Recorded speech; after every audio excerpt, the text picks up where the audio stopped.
Olá! Hoje vamos continuar a discutir questões de metodologia, de como a gente faz ciência. Ainda tem bastante coisa para a gente falar. Desculpem pela demora por soltar mais um vídeo, o mês de novembro foi razoavelmente difícil para mim, mas eu espero voltar a ter uma regularidade melhor agora e preparar vários vídeos sobre metodologia. De qualquer forma, bem-vindos! Não esqueçam de se inscrever, de deixar se vocês gostaram aí embaixo ou não, de convidar quem quer que vocês achem que possa estar interessado pelo assunto. E também não esqueçam de deixar para avisar quando um novo vídeo sai, se inscrevendo no canal. Então hoje eu vou falar com vocês sobre um conceito que é bastante importante na história da filosofia da ciência.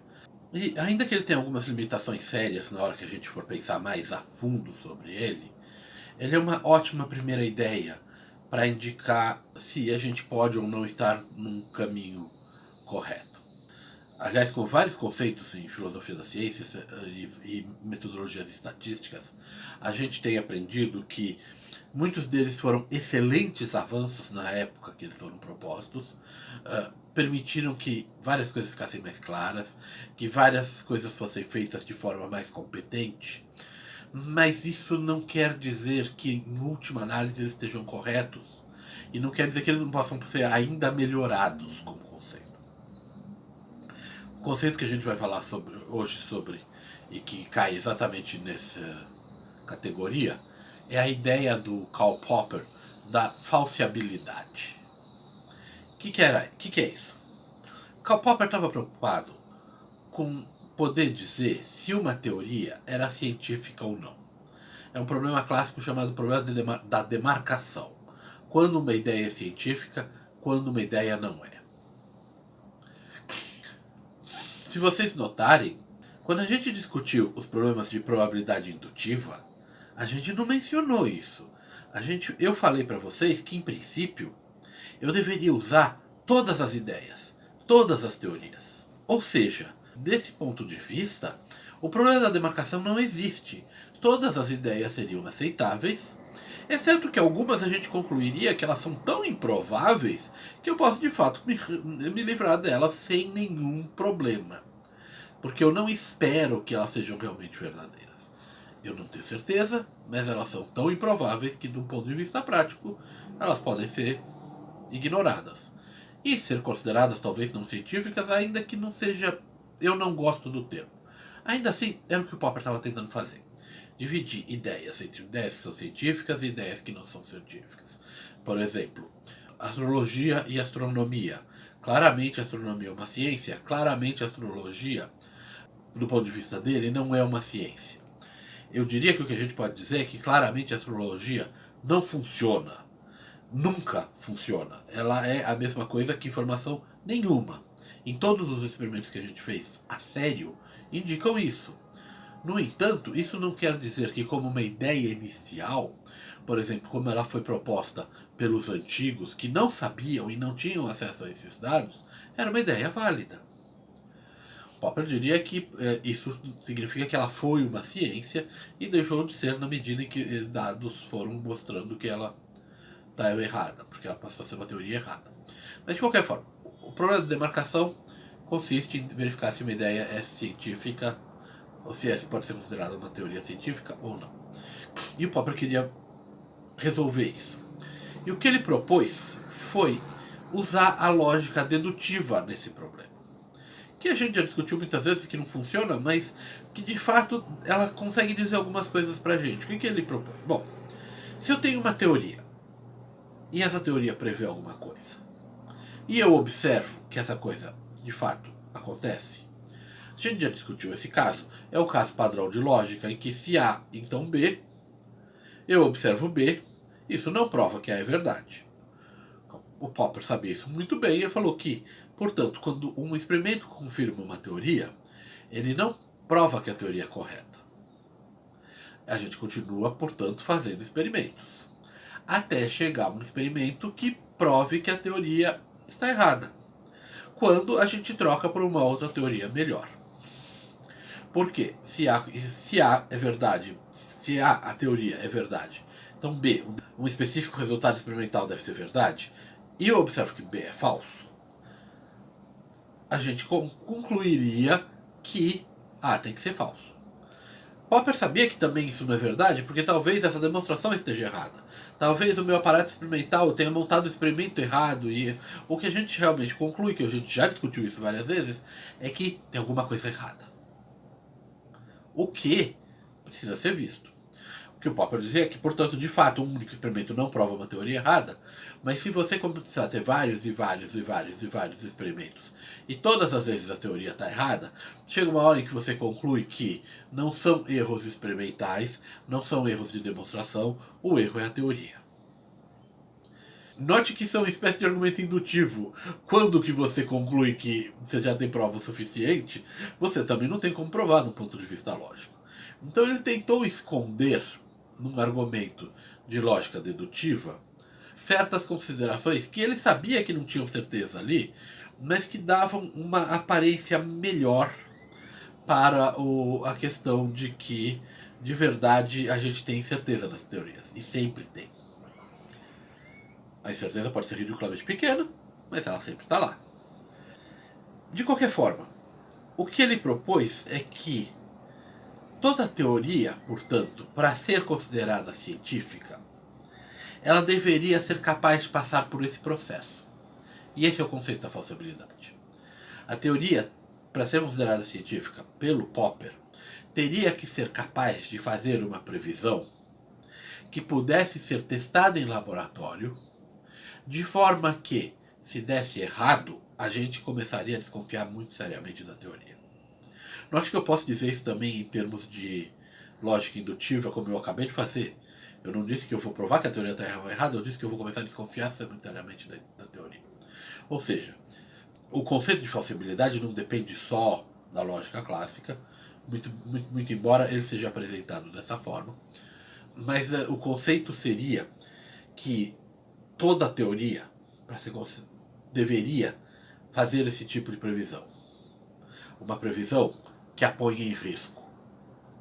Uma previsão que pode dar errado se ela for falsa. Teorias que não fazem isso. Religião, por exemplo. Você sempre pode dizer que alguma coisa não aconteceu porque Deus não quis. Porque Deus queria que fosse de outro jeito. Você faz a previsão, mas se Deus quisesse que seja de outro jeito, vai ser de outro jeito.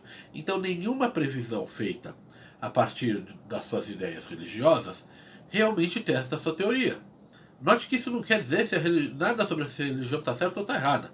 De acordo com o Popper, isso quer dizer simplesmente que uma crença religiosa é uma teoria não científica. Quer dizer isso e apenas isso do conceito de falsibilidade.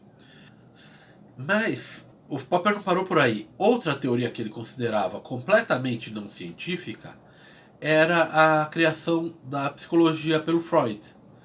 Porque, de acordo com o Freud, sempre que ele fazia uma previsão de que um paciente se comportava daquela forma por uma série de desejos ocultos, se o paciente trouxesse uma informação diferente que a contradissesse aquilo, Freud sempre poderia dizer que o paciente ou estava em negação ou que aquilo era uma manifestação de um outro desejo oculto, e com isso nada do que o paciente dissesse seria capaz de mudar o que Freud pensava sobre a teoria dele. Sendo assim, a psicanálise do Freud seria não científica. Em especial, do ponto de vista histórico, o que levou Popper a desenvolver esse conceito foi as previsões da teoria da relatividade do Einstein. Em especial, assim que ela surgiu, ela fez uma previsão de que a luz, quando passa perto do Sol, mudaria de trajetória. E que, portanto, se você pudesse ver as estrelas logo atrás do Sol, elas estariam num lugar diferente no céu, porque ao passar pelo Sol, a luz delas mudaria de trajetória, então em vez de ela estar aqui, a gente veria ela ali. E isso era uma previsão muito clara. Se a teoria do Einstein estivesse correta, a gente tinha que observar isso. É obviamente que observar estrelas com o Sol bem ali na frente delas, muito perto, a gente não consegue. Mas não consegue em geral. Durante um eclipse solar, que a Lua bloqueia exatamente a posição do Sol, mas a gente consegue ver as estrelas atrás, a gente consegue sim ver essas estrelas cuja luz está passando muito perto do Sol. Foram montadas 2 expedições na época, uma inclusive aqui veio para o Ceará, que foi a expedição que realmente confirmou que as previsões do Einstein estavam corretas. Mas o que o Popper ficou impressionado é que se essas previsões tivessem falhado, se a posição das estrelas no céu não tivesse sido alterada porque a luz estava passando perto do céu, a teoria do Einstein teria sido basicamente provada que estava errada. Se provado, a gente sabe que tem que olhar com certa calma. Sempre podia ser um erro também no experimento, podia ser um erro nas previsões. Tem várias questões aí. Não é uma prova dedutiva, mas seria uma evidência fortíssima de que a teoria estaria errada. Isso sim a gente pode dizer, sem muita dúvida. Então o que o Popper disse foi: bom, aqui eu tenho a teoria do Einstein correndo riscos enormes, dizendo o que vai acontecer, e se não acontecer, ninguém mais vai confiar nela. Verdade. E aqui eu tenho uma outra teoria, a teoria do Freud, que não importa o que a gente observe, ele vai dizer que é compatível com a teoria dele. Portanto, a primeira seria científica e a segunda não seria. O que acontece, e que a gente vai explorar mais pra frente, com mais cuidado, mas eu já vou dizer para vocês, é que do ponto de vista de indução probabilística, a teoria do Einstein faz uma previsão muito bem específica, com muito pouco erro. Então, se o que quer que eu observar estiver muito longe daquilo, a chance da teoria dele estar correta despenca rapidamente. Já o Freud vai te fazer previsões, mas que são cheias de incerteza. Porque sempre pode dizer que ele esqueceu de considerar alguma coisa, e ele deveria ter considerado essas alguma coisa, a possibilidade dessa alguma coisa ser verdade, não ser verdade.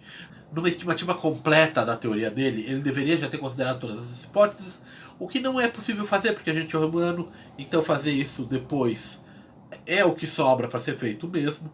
Utilizar hipóteses auxiliares que salvem uma teoria é o que dá para fazer depois. E com isso, com essa possibilidade de introduzir esses novos elementos e sempre a teoria ser compatível, isso faz com que a nossa probabilidade em cima dessa teoria de fato não se altere. Porque se tudo é igualmente provável observar o que ela prevê, é igualmente provável não observar o que ela preveu. Ao fazer a conta, qualquer que seja a minha teoria inicial para aquela teoria, continua sendo a mesma depois de eu fazer qualquer observação. A teoria, no caso extremo em que ela não faz, em que de fato ela não diz nada, a teoria é não comprovável do ponto de vista probabilístico. Da mesma forma como afirmações sobre Deus, que você sempre pode dizer, não, mas não foi o que ele quis, isso não é, você não consegue tirar uma previsão daí, e ao não conseguir tirar uma previsão, você não consegue alterar as suas probabilidades. Qualquer que seja a sua probabilidade inicial, dado as observações que você faz depois sobre o mundo, ela vai continuar a mesma. Então, o conceito real não é que isso não é uma teoria científica, mas que é uma teoria sob um certo aspecto inútil. Porque você não consegue tirar previsões e você não consegue aprender sobre ela. É óbvio que ela pode ser alterada, talvez matematizada, introduzindo novos conceitos, de forma a eventualmente ela ser sim uma teoria mais útil, que te faz algum tipo de previsão, ainda que com uma incerteza grande. Se a incerteza for grande, a gente aprende muito lentamente sobre a teoria. Isso é uma coisa que vale a pena a gente provavelmente ver no próximo vídeo, preparar uns gráficos sobre e mostrar por que a gente aprende tão lentamente quando a incerteza é grande. Porque toda medida que a gente faz sobre a natureza tem incerteza. E isso é importante da gente entender. Então, na vez que a gente veio até aqui, eu vou retomar esse assunto no próximo vídeo, quando a gente vai estar falando sobre incerteza em experimentos. Todos os experimentos têm incertezas. Todas as observações que eu fizer sobre o mundo têm incertezas. Essas incertezas podem ser grandes, podem ser pequenas, mas elas são inevitáveis. Então a gente vai entender esse conceito no próximo vídeo. E mais pra frente a gente vai falar sobre tipos diferentes de experimentos, o que eles significam, sobre a incerteza que a gente tem, o que não tem. Mas por enquanto é isso. Então, gente, espero que vocês tenham gostado, que tenham aprendido mais alguma coisa.